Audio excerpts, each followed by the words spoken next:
What is going on, members of the Shy Guy Squad? My name is Dan, otherwise known as Danekii, and welcome to the team builder for week 1 of the GBA D League against the Memphis Drizzlies. Coach, wait, that'd be wrong. We're fighting off against MagicActivatr, coach of the Memphis Drizzlies. I know I could have said that coached by, but darn it, I'll remember that for next time. But yeah, this is the little like mini team builder for the Memphis Drizzlies and their coach, MagicActivatr. It's week 1, I'm pretty excited, I'm liking my draft, and hopefully we can get it to work together. So I'm just quickly going to pop up the matchup for you guys. As you guys can see, my draft consists of Magirna, which is a Z user, Garchomp, Tangrowth, Suicune, Darmanitan, Aerodactyl, Frostlass, Espeon, Licky, MegaAbsalt, and Stunfisk. Now you guys already knew that from watching the draft analysis, which I'll link in the description if you guys haven't seen that already. And my opponent's draft is Landorus T, which is a Z user, Mega Venusaur, Milotic, Arcanine, the generic Firewater Grass core, but I mean he picked it up, so more props to him, a pretty defensive one, but we'll see how he works it out. Jolteon, Kartana, Komala, Gardevoir, Mienshao, Mismagius, and Armaldo. Just noticed my opponent does not have a dragon. I probably noticed it in prep because I have a pretty extensive prep doc, but I noticed it now too, that he doesn't have a Fairy Dragon Steel core, so, you know, more power to my opponent. But as you guys can see, I'm just going to quickly have that on screen and then go through my team that I brought here today. So, my MegaAbsalt is here, enough speed to outspeed Kartana, the 212 Timid. 204 special attack allows me to OHKO a Kartana with Dark Pulse. 84 health was just kind of like leftover because I didn't need more special attack into my Absol. So I kind of bumped that into HP and to keep an odd number in case he gets a procs, you know, because it's not always I'm going to get that magic bounce off. And I chucked in the last 8 into 4 different on defense because, you know, Wi-Fi and the whole fact that, you know, 4 EVs don't really matter. So, just something to remember. Now, the next Pokemon that I decided to bring was, I'm actually going to get to you last. I brought Espeon, a Calm Mind, Psychic, Wish, Protect Espeon, a defensive Espeon this week, because, I mean, a lot of people use this thing offensively, but not seeing it for its defensive capabilities.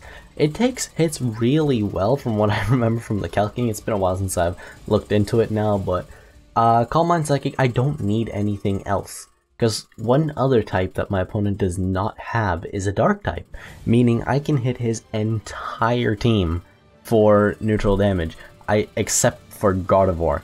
I know Kartana resists, but that doesn't count. So, Black Panther, Calm Mind, Psychic, Wish, Protect, literally just like an early game type of thing, can switch in on hazard setters. Like, it can potentially switch into Lando Tifa, Expect Rocks, it can take one hit, it can protect to like scout what he's gonna do, it can switch into, what else in his team set, is it Armaldo? Armaldo I can switch into, if I think he's going to bring in and set up an hazard or something like that. But, you know, you get the point. Defensive Espeon is kind of nice for the matchup.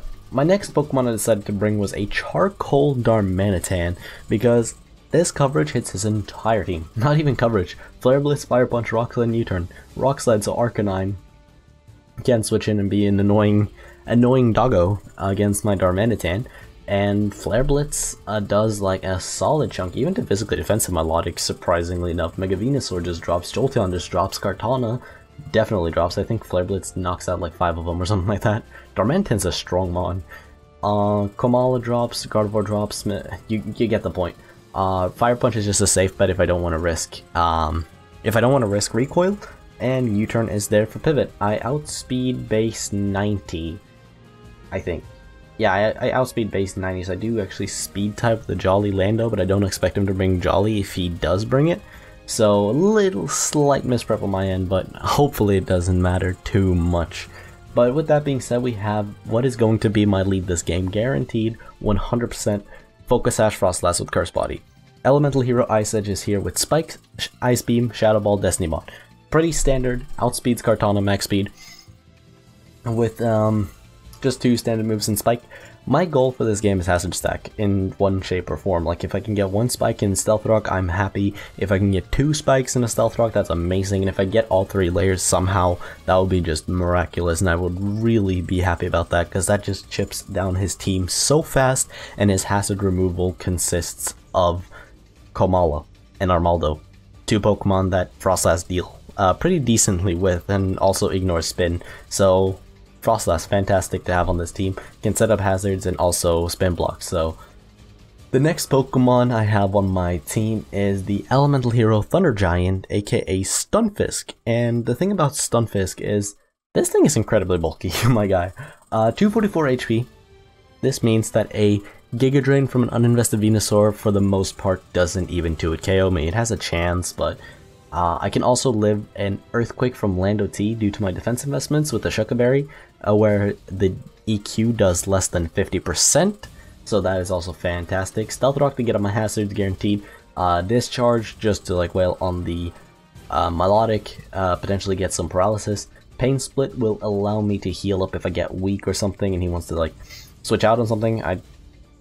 I'm not exactly envisioning the scenario, and Foul Play is also just a way for me to answer the Lando T for when he goes for, like, say he goes for get the Intimidate off or whatever, and since I don't have better coverage, I can just smack him with a Foul Play and it does like 50 to 60% if I remember correctly. So that is like basically the Stunfisk this week. It's a really solid bring in my book. I'm going to show you guys. Stunfisk is the GOAT.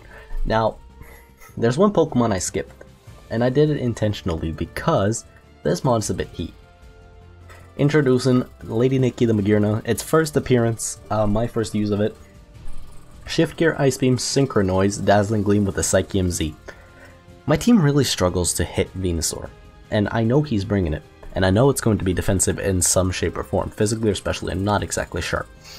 It's going to be brought, and my best ways of hitting it is Espeon and Magearna. Now the ideal plan is that I can Baton Pass a Calm Mind into Magearna and then go from there. But as you guys can see, I got Psychium Z, Soul Heart, Shift Gear, which allows me to go to at +2 I outspeed everything but Kartana and Jolteon, which again is probably something I could have looked over and tried to like outspeed at least Kartana at +2, but slight oversight on my end. Max Special Attack just nukes his entire team at that point. My 164 allows me to deal with Lando pretty well, as it is the best thing that he has to hit me with.